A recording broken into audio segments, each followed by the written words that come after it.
Today we're going to get back into Dragon Warriors. Yay! You can see the cover of the book there on the screen. And today I'm going to hit up the professions again. And since we are in the magic professions, I'm going to talk about the sorcerer, who is the most common spellcaster. Even though spellcasters in general are kind of rare. Give me a second. Scout, get over me. No, you can't be on my face, babe. Um, they are scholars. They are theurge. Theurges, they cast the most diverse types of magic as well. Um, in order to qualify to be a sorcerer, you must have an intelligence psychic talent of at least 9, um, because otherwise you're not able to cast the spells.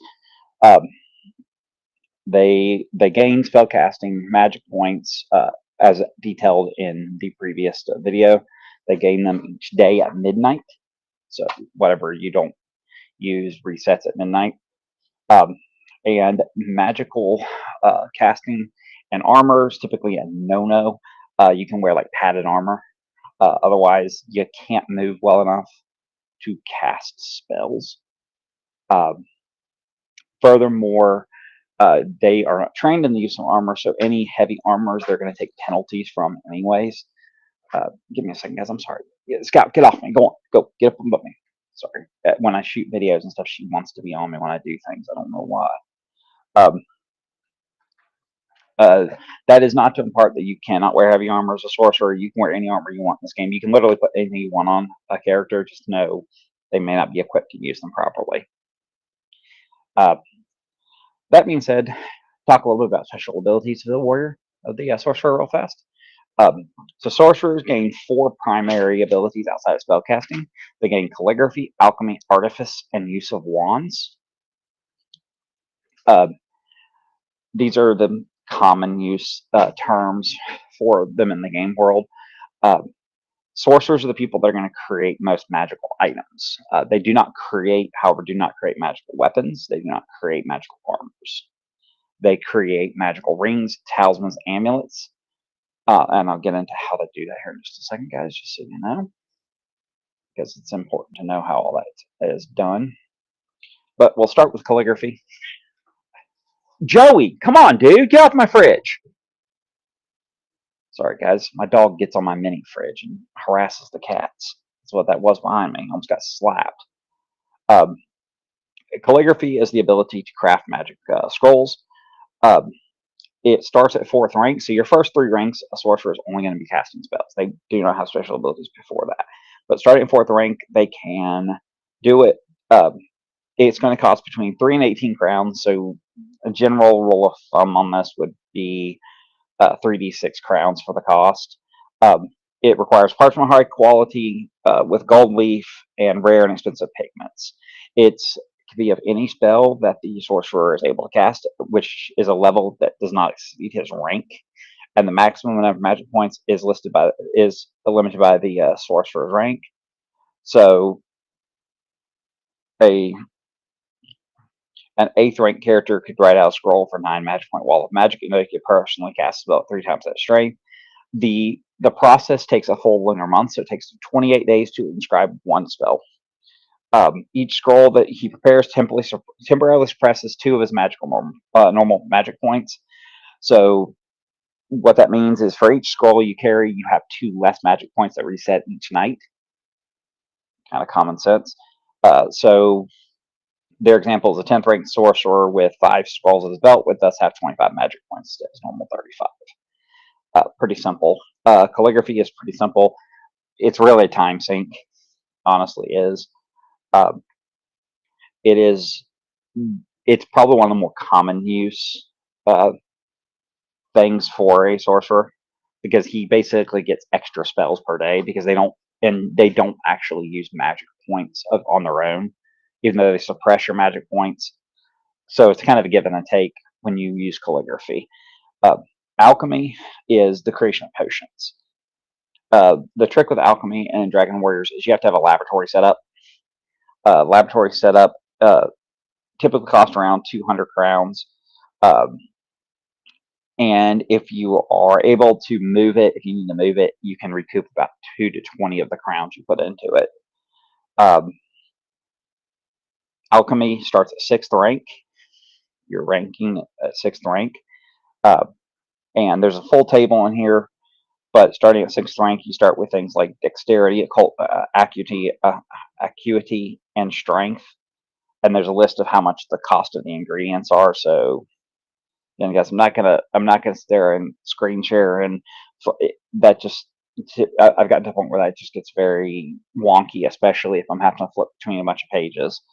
Um, it's easier just to kind of describe it.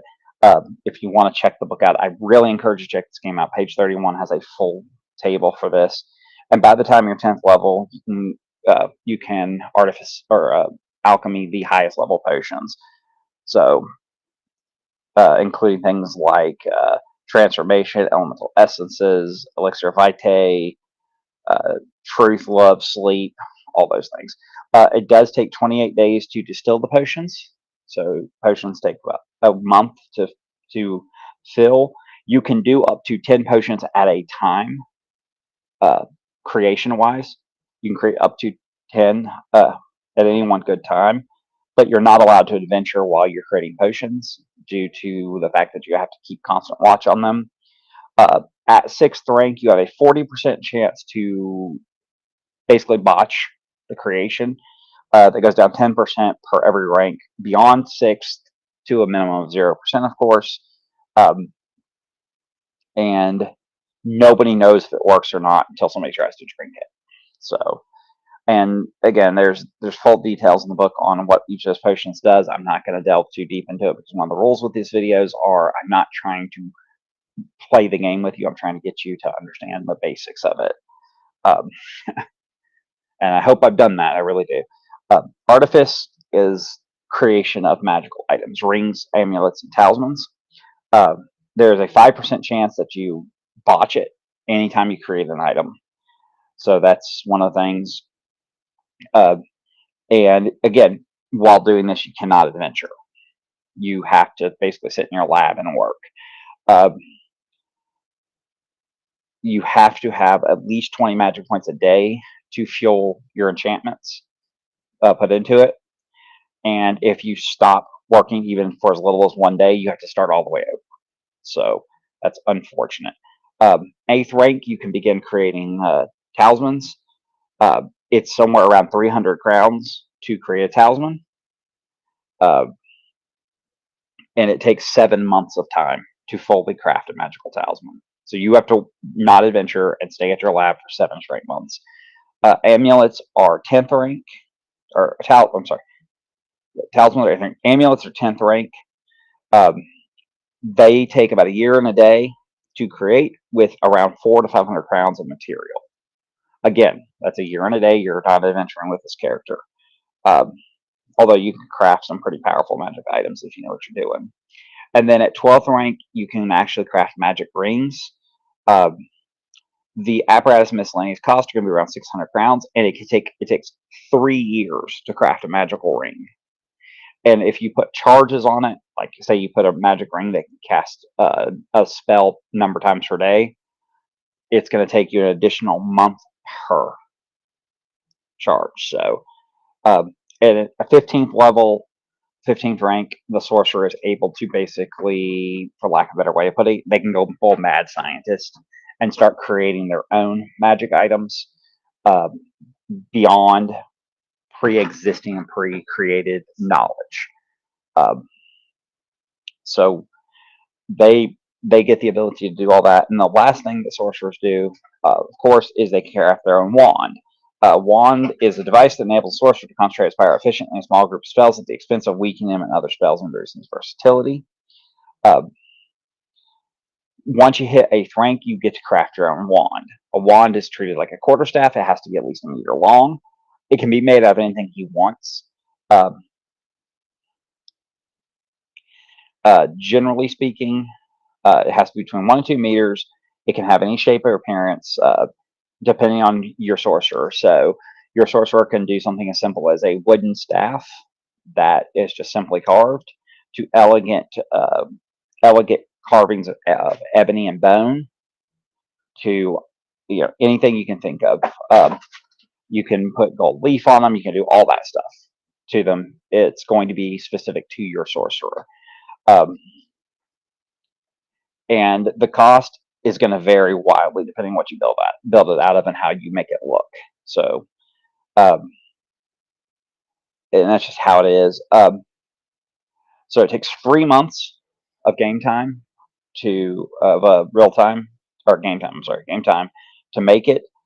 You cannot adventure. You become a veritable hermit, and you undo it.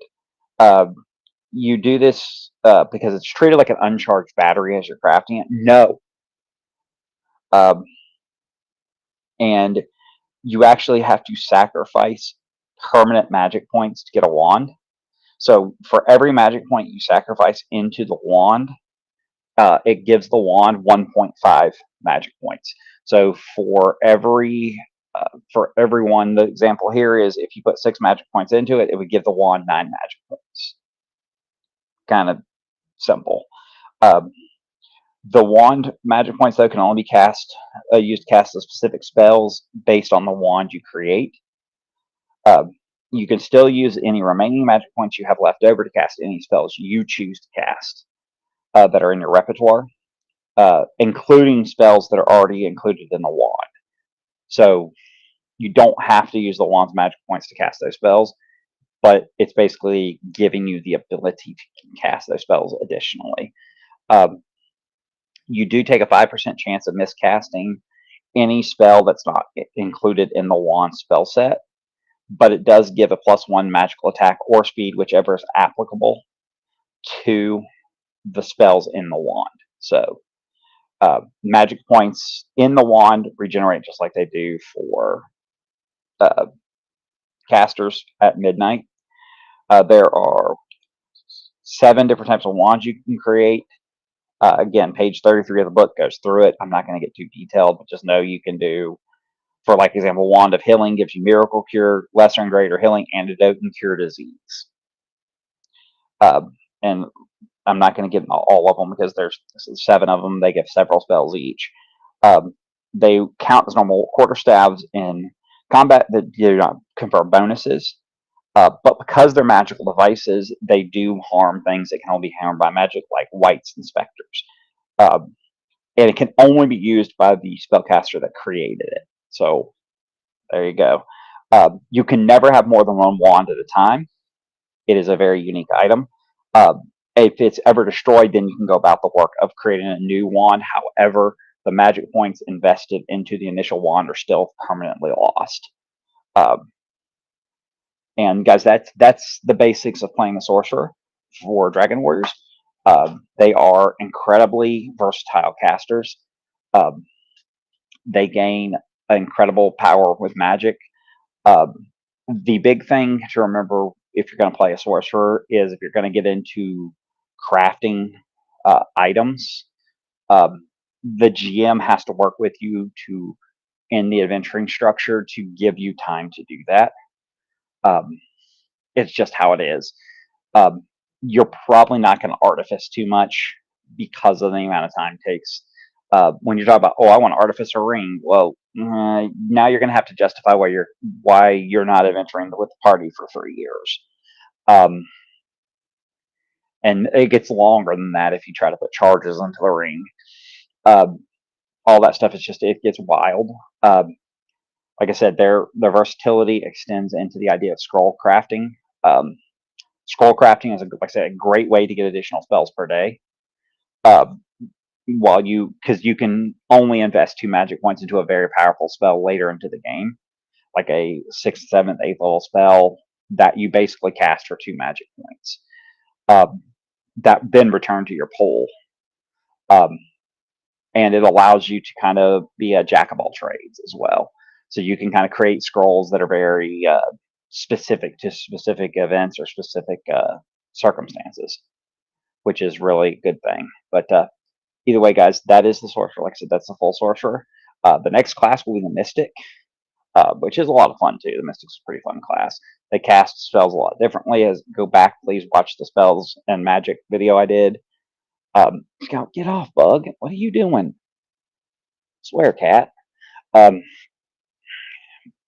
but that video is kind of key to understanding a lot of what I'm talking about in this video. But know that, sorcerers are the key. They're the most common spellcasters in Legend. So all that being said, guys, do want to go ahead and mention something. It is in the description. I did open my Patreon up. It is available to sign up for. It's like $2 a freaking month, guys. If you want to help Legacy, fund itself. And like I said in the last video, I do all this out of pocket. So if you guys want to help me fund Restream and some of these other small things that don't really cost a ton of money, but would be nice to be able to not have to worry about doing out of pocket, I'd appreciate it. If not, no pressure. Um, the Patreon is there to help bring the community together and kind of interact, and also to help me offset some of the cost, just some of the minor cost. Um, all that being said, guys, as always, welcome thoughts, comments, questions, concerns. And as always, we hope you guys have fun, and we do hope to see you guys around the